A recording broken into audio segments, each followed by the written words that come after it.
السلام عليكم الناس، كي دايرين؟ لاباس عليكم؟ نتمنى انكم تكونوا بخير وعلى خير وفي صحه جيده ان شاء الله. اليوم جيت لكم فيديو جديد، وصفه سهله وسريعه التحضير كما العاده، اللي هي لازان او لازانيا الايطاليه، معروفه بايطاليا كتير، وبطريقه جد سهله ومبسطه وكتجي ناجحه 100%. في اول مره غادي تجربيها تنجح معاك. هانتوما كما كتشوفوا معايا كتجي رائعه وكتجي مدرجه. وبالنسبه للمقادير ديال لي لازان ديالنا الايطالي كما قلت لكم البنات، كنحتاجوا 500 غرام ديال الكفته، كنحتاجوا 2 خيزوات مقطعين على هذا الشكل، ممكن انكم تحكوهم الى بغيتو. كنحتاجوا ايضا فلفل واحد اصفر اللي نقيته وقطعته طريفات صغار بحال ما هكذا. كنحتاجوا واحد البصله ابيض اللي قطعته دي مورسون صغار. وكنحتاجوا ايضا هذا اختياري فلفل اخضر، ممكن تحتاجوا اي لون ديال الفلفل اللي متواجد عندكم. وبالنسبه للعطور كنحتاجوا معلقه ديال التحميره، وكنحتاجوا معلقه ديال الكمون معلقه صغيره، وكنحتاجوا معلقه ديال الخرقوم البلدي، ونص معلقه ديال البصار، ومعلقه صغيره ديال الملحه، وجوج وراق ديال سيدنا موسى. كنحتاجوا ايضا القزبر والمعدنوس، انا كان عندي في الكونجيلاتور على هذا الشكل. كنحتاجوا ايضا زيت الزيتون اللي غادي نطيبوا بها. وكنحتاجوا البنات مطيشه ديال الحك، انا كانت عندي في الكونجيلاتور بيد ما تذوب ليا شويه. وكنحتاجوا هاد لاباط هادي ديال لي لازان الايطالي، راه ممكن تواجدوهم في المحلات التجاريه الكبرى. انا استعملت لا مارك طنزاني اللي هي اللي كتعجبني صافي البنات. وايضا كنحتاجوا الواحد المول اللي غيكون غيدخل الفران بحال ما هكذا. ويكونوا هادو هما المقادير البنات. نخليكم مع طريقه التحضير. نشدو فرشات ونبقاو نبكو على الكفته ديالنا حتى طيب، حتى تفرشت لينا مزيان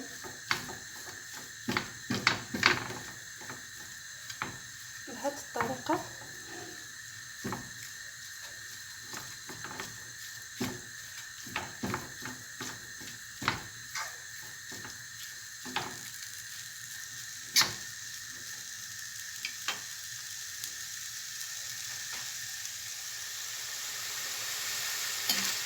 بهذه الطريقه البنات حتى تفرشت لينا الكفته ديالنا.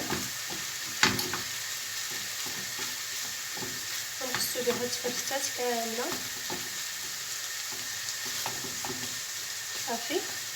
وغادي نديرو البصل ديالنا اللي ديجا قطعناه، ونخلطوا المكونات حتى يتجمعوا معنا.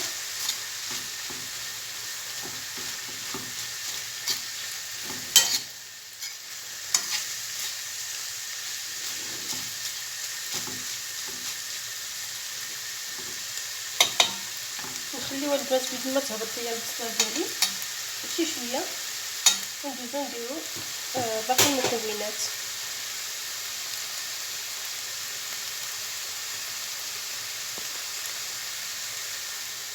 من بعد ما هبطات ليا البصله ديالي البنات، كما كتشوفوا معايا، ودابا غادي نزيدو الفلفله ديالنا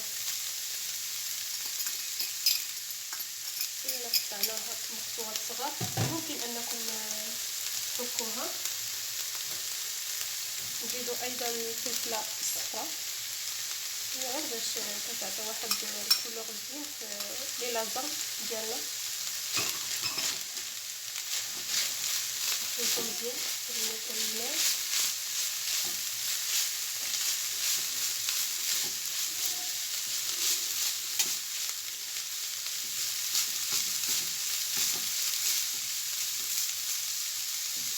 بعد نزيدو جوج خبزوات اللي قطعناهم مخصوصات صغارين.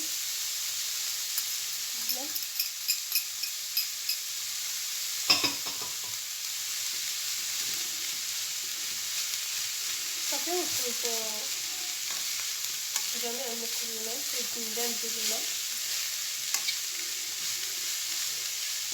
جيدا. هانتوما كتشوفوا هذا كيعطي واحد لي كولور زوينين في لاجا ديالنا. من بعد غادي ندوزو باش نديرو العطريه ديالنا البنات. كنديرو جوج وراق ديال الناموسه، كنديرو كما قلت لكم معلقه التحميره، معلقه ديال الملحان، نص معلقه ديال الزعتر، نص معلقه ديال الخرقوم ومعلقه ديال الكمون. مزيان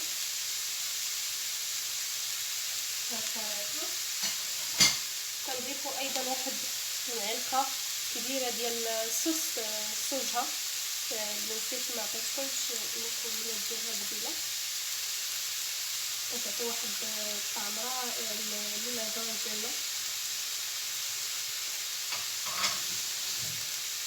غيدخلنا القزبر غنخليوه هو الاخر باش ما يمشيش ليه الريحه ديالو. تقرب طيب لنا الحشوه ونبدا نزيدو القزبر والمعدنوس. طريقه سهله البنات، غير جربوها غادي تنال الاعجاب ديالكم، وخصوصا في هذا الصيف هذا ما كنعرفو ما نديرو صراحه. هاد الوصفات بحال ما هكذا خفافين كيكونوا يجيو ساهلين. صافي كنبداو نحركو المكونات جيدا. راه كيطلق لينا البصل، كيطلق لينا الماء ديالو، ولا حسيتو بالحشوه ديالكم ناقصها خاصها الماء، زيدوا لها واحد نص كاس صغير ديال الماء، غير بيد ما طيب لكم. صافي ونحركو مزيان المكونات. نقصوا البنات البوطه باش ما تحرقش لكم، حيت كما كتعرفوا خيزو كيبغي شويه الوقت باش يطيب.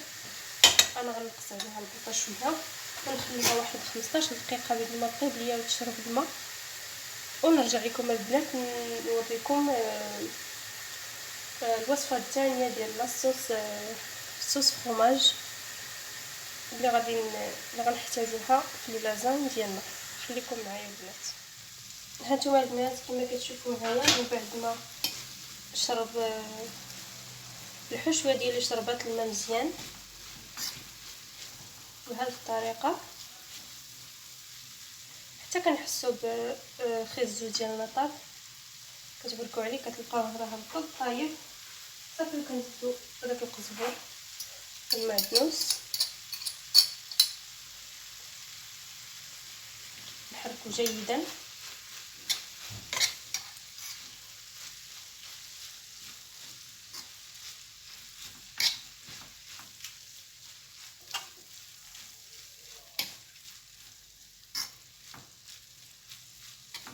ضروري تخليوها البنات الحشوه ديالكم حتى تشرب الماء على خاطرها باش ما تجيش لكم مليحه باش تكونوا كتعمروا لي لازان ديالكم. صافي البنات انا خليتها دابا غادي نطفي عليها البوطه. صافي راه طابت ليا، غادي نخليها تبرد ليا ومن بعد نوريكم الطريقه ديال التحضير ديال لي لازان.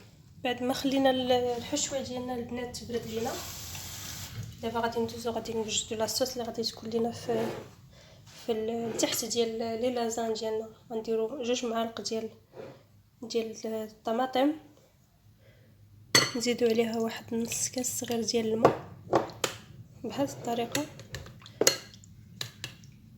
ونحركو مزيان.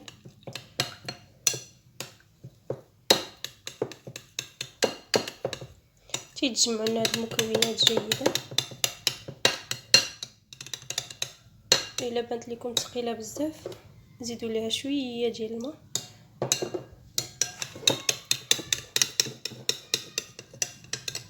صافي كنستمروا في التخلاط صافي. كتعطينا هذا القوام بحال ما هكذا كما كتشوفوا معايا.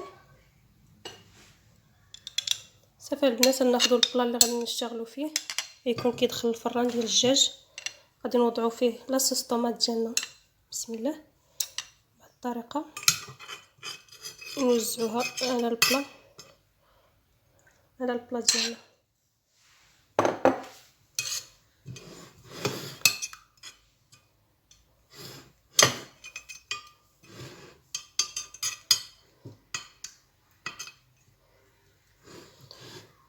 صافي البنات، بهذه الطريقه من بعد كنهزوا داك لاطاط ديال لي لازان ديالنا. انا خديت بانزاني كما قلت لكم في الاول ديال الفيديو. صافي كنستفوا بهذه الطريقه.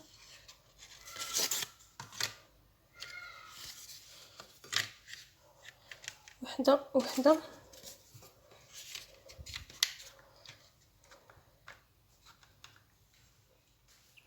ومن بعد البنات تنديروا الحشوه ديالنا من بعد ما بردات لينا بطبيعه الحال.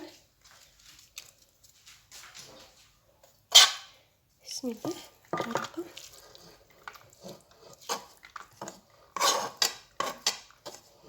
ونوزعوها.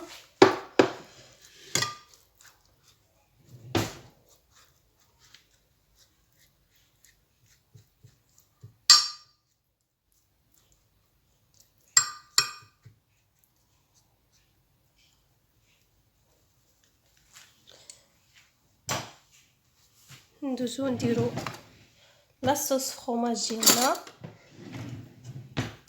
اللي حضرناها مجموعين بطبيعه الحال. كتجي بهذا الشكل.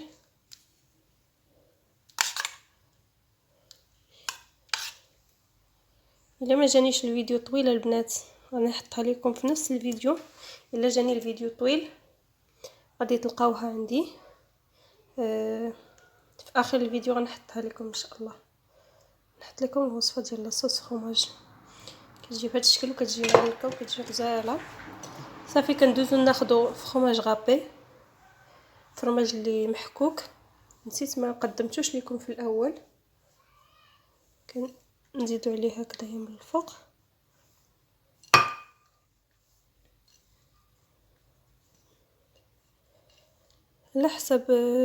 على حسب الكميه ديال الافراد اللي غادي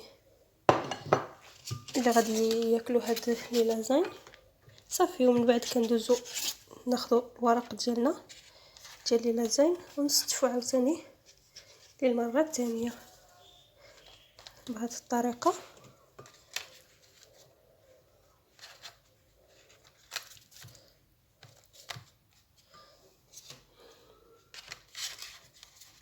حتى كيتغطى لنا الوجه كامل.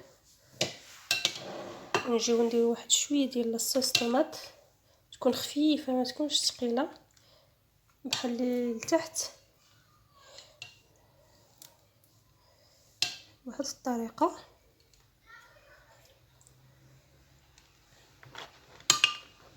نوزعوها في البلاط ديالنا كامل وندوزو بطبيعه الحال كما الاول. نديرو طبقه من الكفته ديالنا والحشوه الاولى.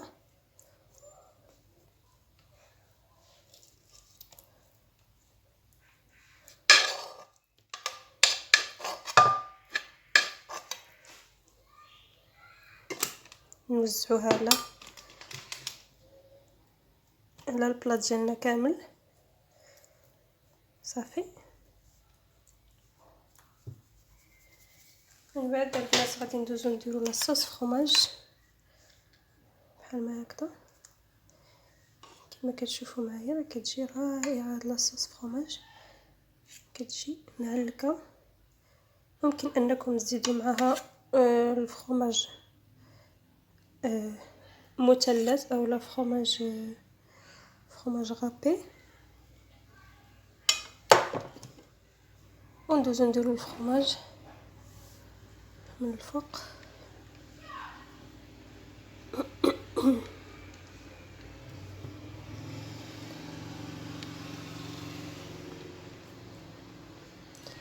صافي حتى نكملوا البلا ديالنا البنات.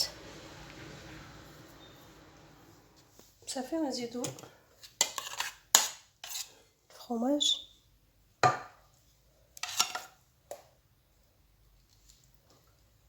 نخليو واحد شويه اللي غادي نديروه من الفوق. نزيدو الفرomاج غابي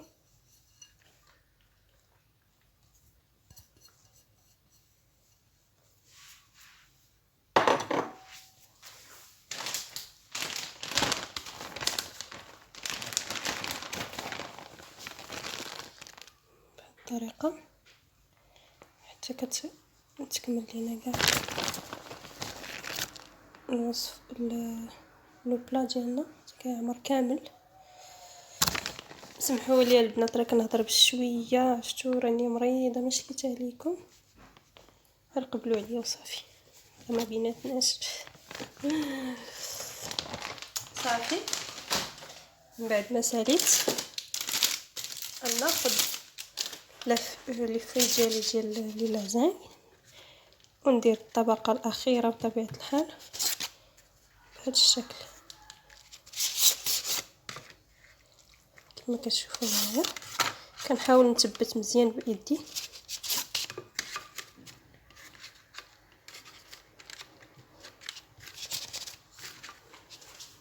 صافي. وكنجيو كنديروا ليها لاصوص طوماط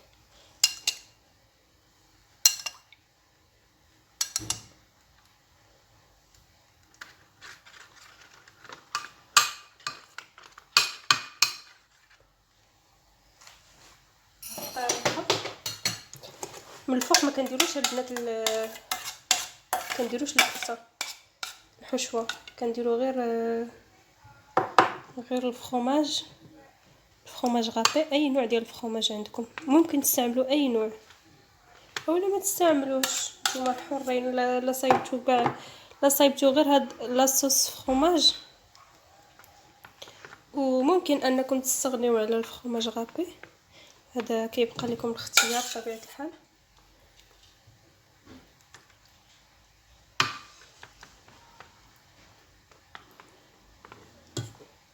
كنوزعوها بهذه الطريقه على لو بلا ديالنا كامل.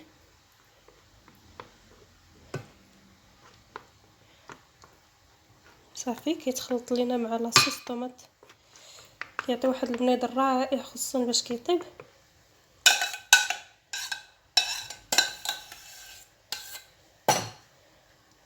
هاد لاصوص فرomاج كتعطي كميه هائله ان شاء الله. باقي غنصايبها معكم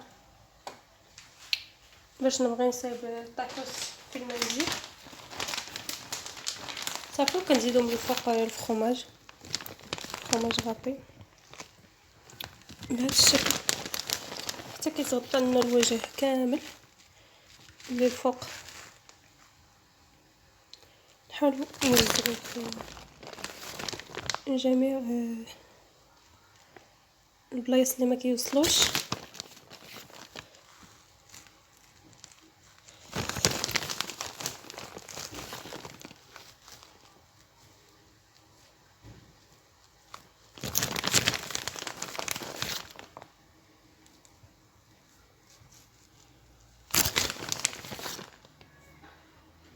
صافي البنات كتعطينا هذا الشكل النهائي. كتجينا بحال ما هكذايا. كندخلوها للفران اللي كنكونوا ديجا سخناه من التحت، وكنقصوا عليها البوطه، كنشعلوا عليها من التحت حتى كطيب لينا واحد 20 دقيقه 20 مينوت، ومن بعد نشعلوا عليها من الفوق واحد 5 دقائق غير يذوب لنا الشكلاط اعتذر الفرomاج، غير يذوب لنا الفرomاج اللي من الفوق ونحيدوها. صافي البنات خليكم معايا، انا غادي نوريكم الطريقه النهائيه.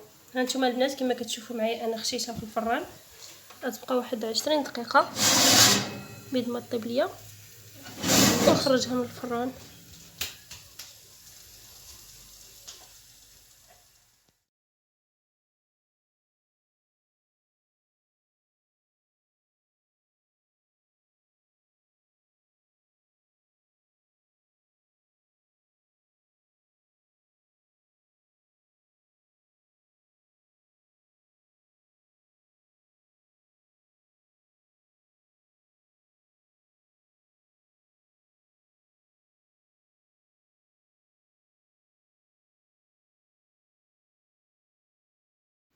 هانتوما البنات كما كتشوفوا معايا من بعد ما خرجت لي لازان ديالي من الفور كيجيو على هذا الشكل هذا، ما كيجيوش قاصحين من الفوق كيجيو معلكين بداك الفخوماج اللي صايبت معكم. هانتوما كما كتشوفوا معايا ما كيشدش بزاف ديال الوقت، كيطيب داغي وشعلت عليه من الفوق 5 دقائق كما قلت لكم بيد ما داب ليا الفخوماج ديالي، وكتخرج لينا بهذا الشكل هذا البنات.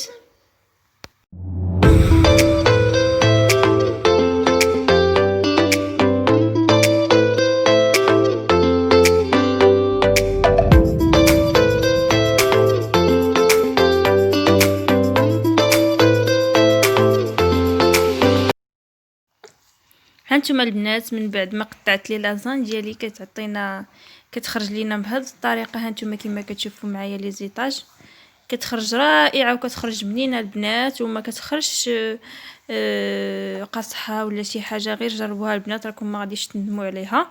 وكما كتشوفوا معايا كتخرج معلكه مع داك الفخوماج اللي صايبنا مجموعين، ومع الفخوماج غابي اون بليس كتعطي واحد المذاق رائع وما تسخاوش به. هاد لي لازان الايطالي كيجي رائع، غير جربوها البنات على حسابي. وكما كتشوفوا معايا البنات انا هنايا رافقتها بواحد العصير ديال الليمون وديال الخوخ كيجي رائع. دابا ان شاء الله نبارطاجي معكم الطريقه ديال التحضير ديالو. وبالنسبه لي لازان ديالنا هانتوما كما كتشوفوا كيجيو رائعين، ممكن انك تحضريها للضيوف ديالك او الاولاد ديالك وكتجي رائعه وما تشبعوش منها البنات. غير تبعوا الطريقه ديال التحضير والمقادير اللي عطيتكم وراه غادي تخرج لكم رائعه. هانتوما كما كتشوفوا لي زيتاج اللي كتجي فيها. المهم البنات ان هاد الوصفه تكون نالت الاعجاب ديالكم وتكونوا استفدتوا معايا في هذا الفيديو وما نكونش طولت عليكم بزاف. شكرا بزاف البنات على حسن المتابعه ولي جيم ولي كومونتير اللي كتحطوا ليا في كاع الفيديو. نتمنى ان هذا الفيديو يكون خفيف على قلبكم، وبسلامه عليكم الى الفيديو القادم ان شاء الله. الى اللقاء.